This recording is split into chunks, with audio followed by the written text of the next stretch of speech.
우리는 예수 따르기라는 주제로 2019년을 보내고 있습니다.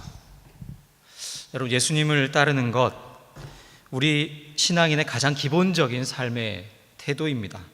왜냐하면 우리는 다른 사람을, 어떤 다른 존재를 믿는 것이 아니라 예수님을 믿기 때문입니다.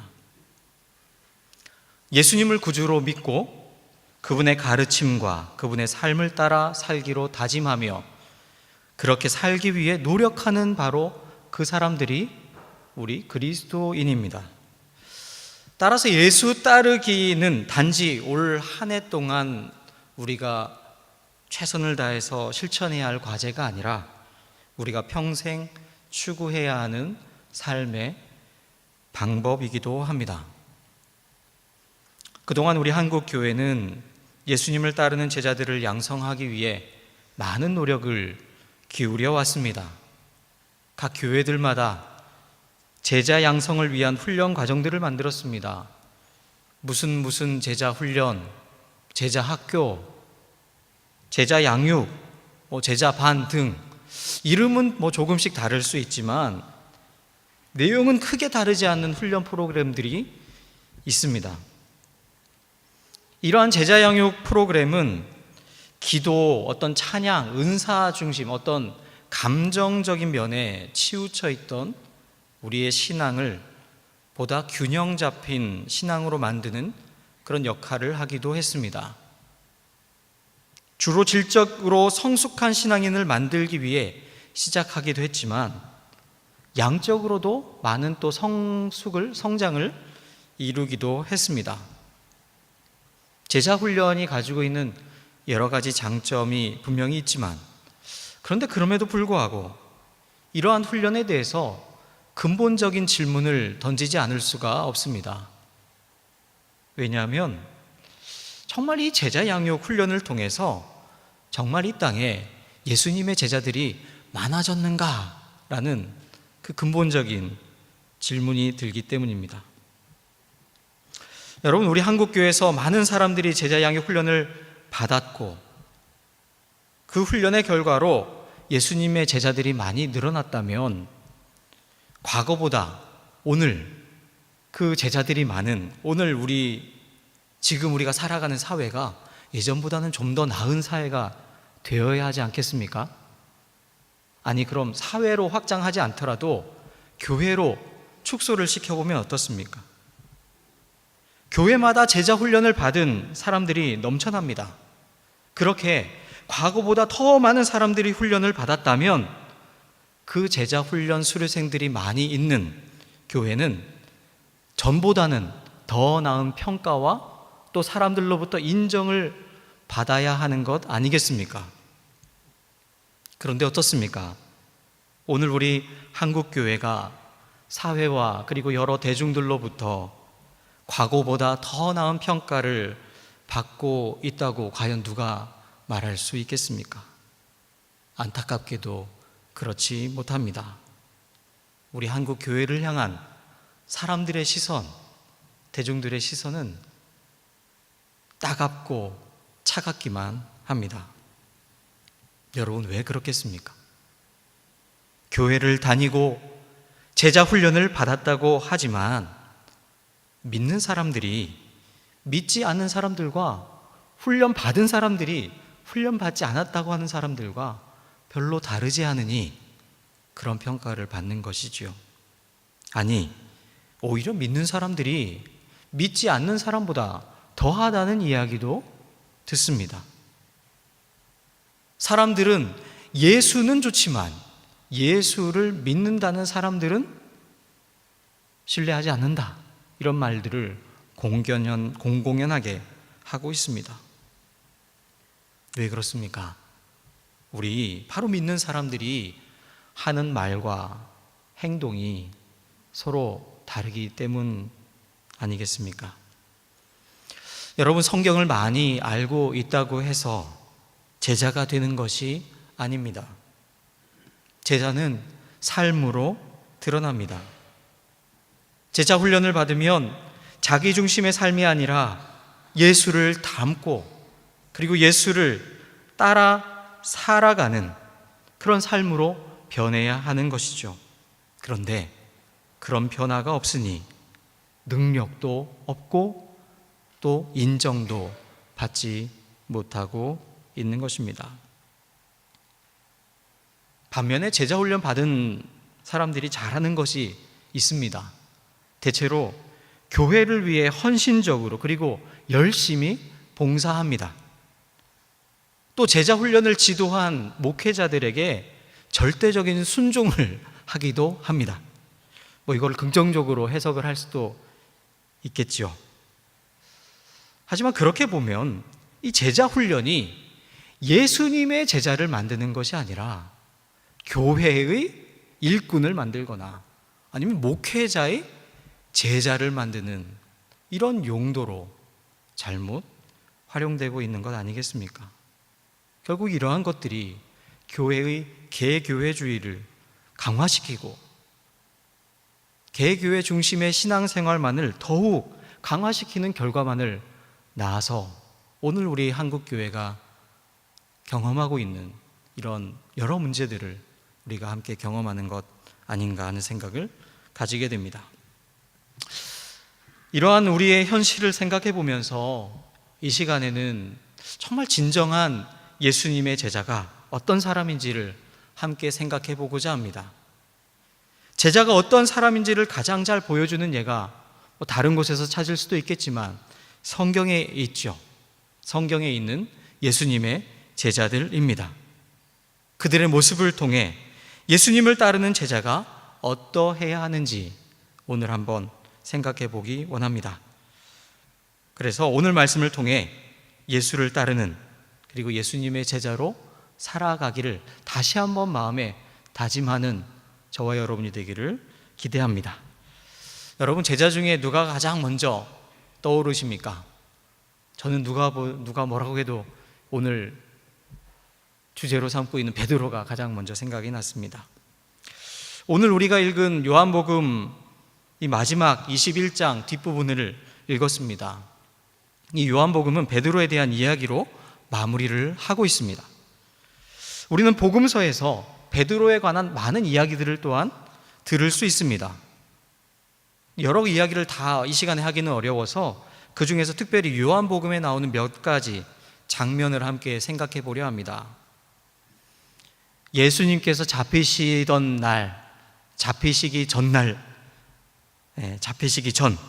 마지막 식사를 할 때입니다. 예수님께서 식사를 하던 중에 갑자기 식사를 멈추시고 일어나셔서 대야를 가져오시고 수건을 허리에 두르십니다. 그리고 제자들의 발을 일일이 씻겨주기 시작하십니다. 베드로의 차례가 되었습니다. 베드로가 예수님에게 말합니다. 주님, 내 발은 절대로 씻기지 못하십니다. 그때 예수님께서 말씀하십니다. 너를 씻기지 아니하면 너는 나와 상관이 없다. 베드로가 깜짝 놀라서 이렇게 반응을 합니다. 주님, 내 발뿐만 아니라 손과 머리까지도 씻겨 주십시오. 여러분 어떻습니까? 이 성경에서 보이는 베드로의 모습, 자신의 의사를 아주 잘 표현하고 드러내는 적극적인 사람으로 보입니다. 그래서 다른 제자들보다 앞장서서 말을 하기도 하고 또 때로는 말보다는 행동이 먼저 나가는 사람이기도 하였습니다. 그런데 정작 선생님이신 예수님의 마음은 제대로 알지 못하고 있습니다. 그러한 베드로의 모습을 볼 수 있는 장면이 그 다음에 또 이어져서 나옵니다. 계속 식사를 하던 중이었습니다. 시몬 베드로가 예수님께 묻습니다. 주님, 어디로 가십니까? 그러자 예수님께서 말씀하십니다. 내가 가는 곳에 네가 지금은 따라올 수 없으나 나중에는 따라올 수 있을 것이다. 그러자 베드로가 다시 예수님께 말합니다. 주님, 왜 지금은 내가 따라갈 수 없습니까? 나는 주님을 위하여서는 내 목숨이라도 바치겠습니다. 이렇게 호언장담을 하고 있습니다. 그러한 베드로를 바라보시면서 예수님 말씀하십니다. 내가 나를 위하여 내 목숨이라도 바치겠다는 것이냐?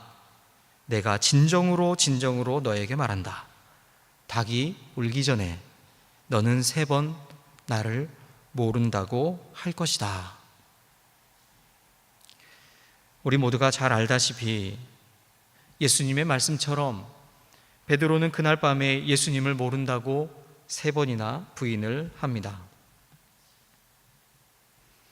베드로는 그 어떤 제자들보다 적극적으로 나서서 자신의 감정을 솔직하게, 그리고 때로는 말보다는 행동이 더 앞설 정도로 아주 잘 표현하는 그런 사람이었습니다. 하지만 정작 선생님이신 예수님의 마음은 잘 헤아리지 못하고 알지 못합니다. 의지와 열정은 강하지만 그런데 또 그대로 실행하지 못하는 약점 또한 가진 사람이 베드로입니다. 그리고 오늘 우리가 함께 읽은 이 본문은 예수님을 3번 부인한 베드로에게 예수님이 찾아오셔서 하신 그 말씀의 장면입니다. 예수님은 베드로에게 내가 나를 사랑하느냐 이렇게 반복하여 3번 물으십니다. 그리고 내 양을 먹이라, 내 양을 치라, 그렇게 베드로에게 사명을 다시금 부여해 주시고 일깨워 주십니다. 이러한 이 베드로의 모습에서, 그리고 그렇게 좌충우돌을 하는 베드로를 찾아오시고 그에게 말씀하시는 이 예수님의 모습에서 오늘 예수를 따르기 원하는 우리에게 주시는 첫 번째 메시지가 있습니다. 그것은 바로 처음부터 완벽한 제자는 없다라는 사실입니다.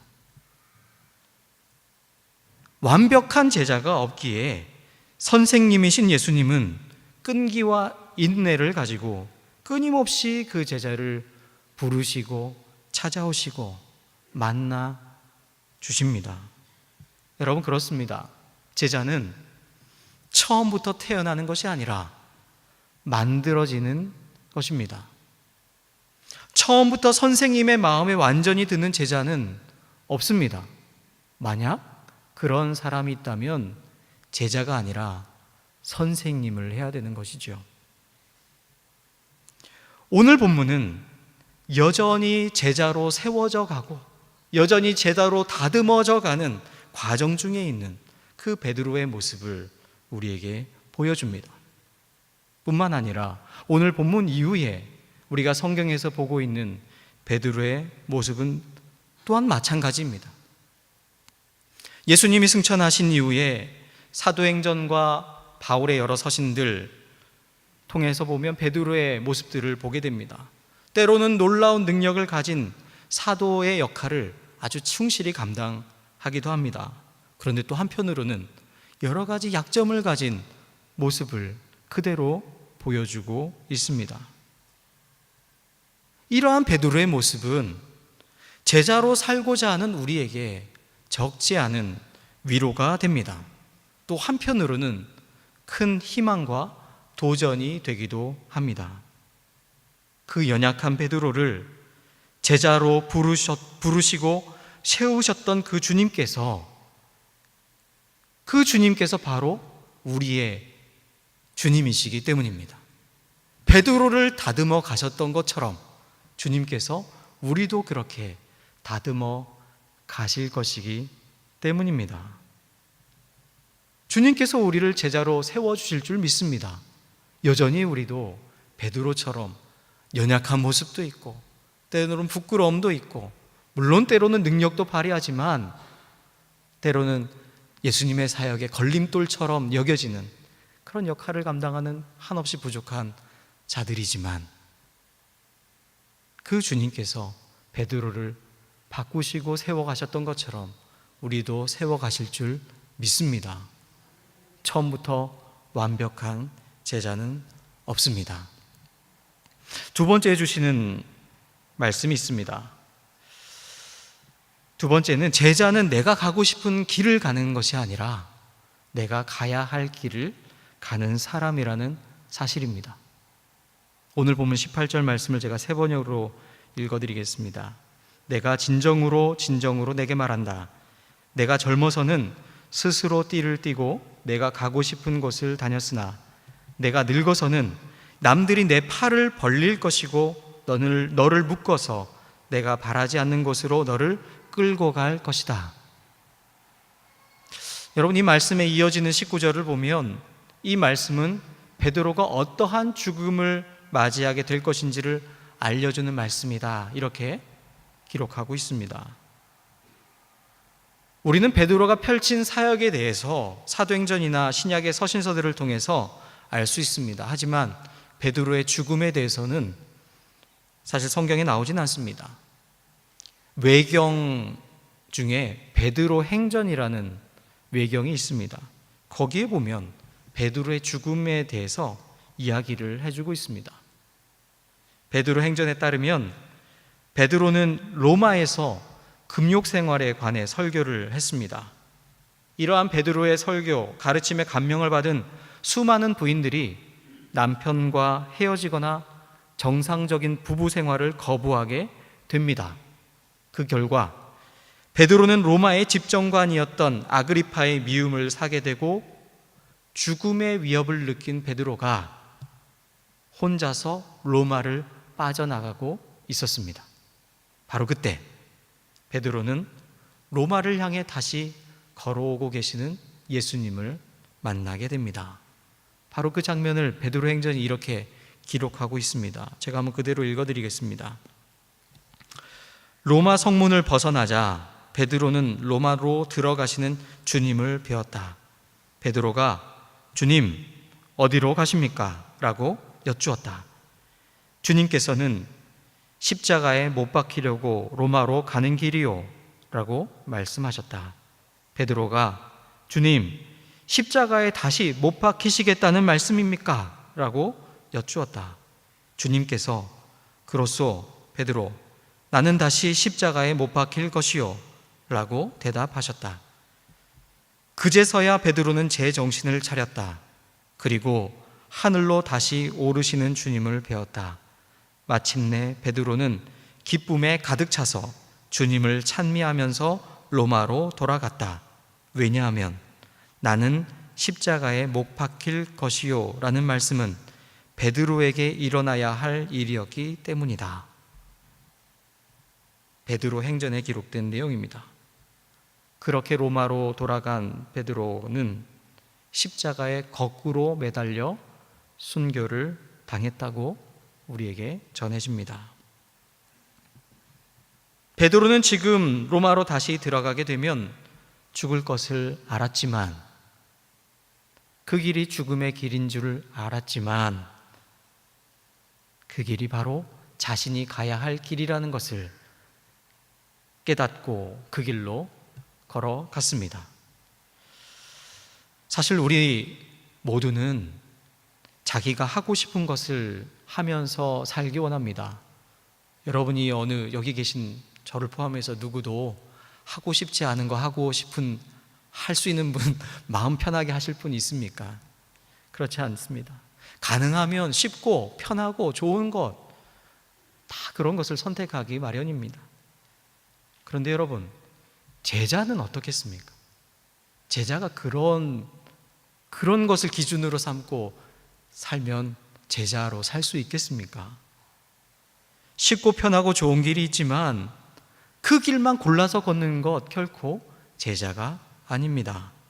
제자는 어렵더라도, 때로는 그 길이 죽음을 향한 길이라고 할지라도, 그 길이 내가 가야 할 길이라고 한다면, 주께서 나에게 원하시는 길이라고 한다면 그 길을 걷는 사람이 바로 제자입니다. 근데 말로는 참 저도 쉽게 하는 것 같습니다. 하지만 실제로 그러한 결단을 하고 살아가는 것 쉽지 않은 줄로 압니다. 그러니 정말 아무나 제자가 될 수 없는 것 아니겠습니까? 쉽게 제자가 될 수 있는 것은 분명히 아닙니다. 여러분, 그런데 그렇다고 정말 이 제자의 삶이 불가능한 것이겠습니까? 그렇게 살 수 있는 길이 있다면 우리의 삶의 태도를 분명히 해야 할 줄로 믿습니다. 우리의 삶의 태도를 분명히 할 때, 그것이 반복적으로 될 때 과연 그것은 불가능한 일이 아니게 된다는 것입니다. 그것을 바로 알 수 있는 것이 우리가 마지막으로 보게 될 세 번째 제자의 삶의 자세, 우리에게 주님께서 말씀해 주고 있습니다. 그 세 번째 제자의 삶의 자세는 우리 주님께서 우리에게 원하시는 것은 바로 이것입니다.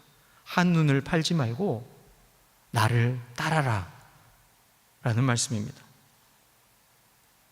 오늘 본문에 보면 베드로 외에 한 명의 제자가 더 나옵니다. 이름이 정확하게 기록은 되어 있지 아니하고 요한복음에서 예수께서 사랑하시는 제자라고 불리는 그러한 제자입니다. 그리고 많은 학자를 포함해서 대부분 사람들이 이 사람이 바로 사도 요한이라고 그렇게 우리가 알고 있습니다. 어쨌든 이 베드로가 가까이 있던 그 제자를 보고서 예수님에게 묻습니다. 주님, 이 사람은, 이 요한은 어떻게 되겠습니까? 예수님께서 베드로는 이렇게 삶을 산다고 했으니 자신이 좀 앞에 삶에 고난이 있을 것이 보이는데 이 내 옆에 있는 이 요한은 어떻게 살까? 굉장히 궁금했던 모양입니다. 그때 예수님께서 말씀하시는 말씀이 22절입니다. 예수께서 말씀하셨다. 내가 올 때까지 그가 살아야 할 길을 내가 바란다고 한들 그것이 너와 무슨 상관이 있느냐? 너는 나를 따라라. 너는 나를 따라라. 다른 사람 무슨 상관이 있느냐? 넌 날 따라라. 어떻게 보면 굉장히 냉정한 말처럼 들립니다. 하지만 이런 의미 아니겠습니까? 요한에게는 요한의 삶이 있다. 요한의 삶은 네가 걱정할 바가 아니다. 요한은 그에게 주어진 길을 갈 것이다. 그러니 너는 너의 길을 가라. 여러분, 우리가 제자의 길을 가다 보면 제자의 길을 같이 걷는 사람들 사이에서 어떤 크고 작은 비교와 경쟁 이런 것들이 일어나기도 합니다. 나를 부르신 주님께서 다른 사람도 부르셨습니다.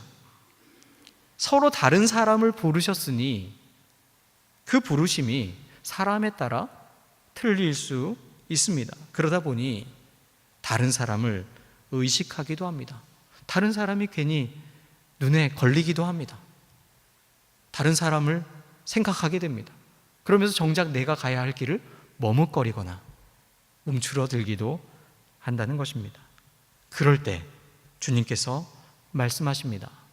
다른 사람은 의식하지 말고 한눈 팔지 말고 내가 너에게 보여주는 그 길, 내가 너에게 알려주는 그 길을 향해서 너는 나를 따라서 걸어가라. 우리 주님께서 말씀하십니다. 한 열흘 전에 문동환 목사님께서 하나님의 부름을 받으셨습니다. 신문 기사를 통해서 여러 매체를 통해서 많이들 보셨을 텐데요. 문동환 목사님은 문익환 목사님의 동생으로 많이 알려진 분이십니다. 한신대 교수로 때로는 정치인으로 지내기도 하셨지만 평생을 우리나라의 민주화와 통일을 위해 헌신하신 분이십니다. 이 문동환 목사님을 기리는 신문 기사의 제목 중에 문 목사님을 살아있는 근현대 박물관이라고 이렇게 표현한 글을 보았습니다. 이분이 1921년 생이시니 거의 100년 가까이 98년 그 정말 고난의 근현대사를 몸으로 겪어내신 분이 아니겠습니까? 일제강점기, 한국전쟁과 분단의 시기, 그리고 유신 독재의 그 암울한 시기를 보내면서 신앙인으로 또 지성인으로 목회자로 목사님은 하나님의 나라를 위한 예수님의 제자로 그 시기를 누구보다도 치열하게 보내셨습니다. 그런데 그분에게는 형님이 있었습니다. 더 많이 알려진 문익환 목사님이 형님이셨습니다. 그래서 때로는 이 사람들이 형님과 이 동생 문동환 목사를 비교하기도 하였습니다. 그런데 하지만 문동환 목사님은 자신의 자리에서 하나님의 부르심을 따라 그에게 주어진 예수님의 제자로서의 삶을 끝까지 살아가신 것입니다. 문동환 목사님, 문익환 목사님, 이 형제와 같은 시기에 또 같이 성장하신 한 분이 또한 있습니다. 우리가 너무나 잘 아는 윤동주 시인입니다. 이 세 분이 어린 시절을 저기 북간도 지역, 명동 지역에서 같이 보내셨습니다. 이 윤동주 시인과 문익환 목사님이 아주 절친한 친구이기도 하셨죠. 이 윤동주 시인의 여러 시 중에 우리 많은 사람들이 알고 있는 서시가 있습니다. 죽는 날까지 하늘을 우러러 한 점 부끄러움이 없기를, 잎새에 이는 바람에도 나는 괴로워했다. 별을 노래하는 마음으로 모든 죽어가는 것을 사랑해야지. 그리고 나한테 주어진 길을 걸어가야겠다. 오늘 밤에도 별이 바람에 스치운다. 저는 이 서시를 보면서도 제자의 삶을 엿보게 됩니다. 하나님 앞에 부끄럽지 않은 삶을 살고자, 사람들 앞에, 역사 앞에 부끄럽지 않은 삶을 살고자 노력을 하고 최선을 다하지만 늘 괴로움과 부끄러움이 있습니다. 그럼에도 불구하고 자신에게 주어진 역할을 감당하고자 재차 마음속에 다짐을 합니다. 모든 죽어가는 것들을 사랑해야지 결심을 합니다. 그리고 나에게 주어진 그 길, 나한테 주어진 길을 걸어가겠다고 담담히 하지만 굳게 결심을 하였습니다. 이 윤동주 시인은 일본의 감옥에서 서서히 죽어가면서도 결코 그 펜을 놓지 아니하고 나라의 독립을, 나라의 회복을 위해서 그가 할 수 있는 일을 끝까지 감당했습니다. 사랑하는 여러분, 우리에게 바로 주어진 길이 있습니다. 예수를 따르고자 하는 각 사람에게 하나님께서 각자에게 주신 그 길이 있습니다. 문동환 목사님은 그 길을 가셨습니다. 윤동주 시인도 그 길을 걸었습니다. 우리 믿음의 선배들, 우리의 선배들이 그 길을 끝까지 걸어갔습니다. 여러분, 우리도 그 길을, 나에게 주어진 길을 가야 하지 않겠습니까? 여러분, 각자에게 주어진 그 길은 무엇입니까? 그 길을 걸어갈 때 우리 주님께서 베드로에게 함께 하셨던 것처럼 우리와도 함께 하심을 믿습니다. 예수를 따르는 예수의 제자는 각자에게 주어진 길을 좌고 우면하지 않고 묵묵히 걸어가는 사람입니다. 비록 그 길이 내가 원하는 길은 아니고 내가 쉽고 나에게 편한 길은 아닐지라도 내가 가야 할 길이라면 그 길을 가는 사람, 바로 제자입니다. 그리고 그 과정 중에 크고 작은 어려움과 좌절이 온다고 하여도 그 가운데 우리와 늘 함께 하시는 예수님을 굳게 믿고 그 길을 담대히 걸어가는 사람, 바로 그 사람이 예수님의 제자입니다. 사랑하는 우리 순천중앙의 성도들, 우리 모두가 예수를 따르는 예수의 참 제자로 살아갈 수 있기를 간절히 소망합니다.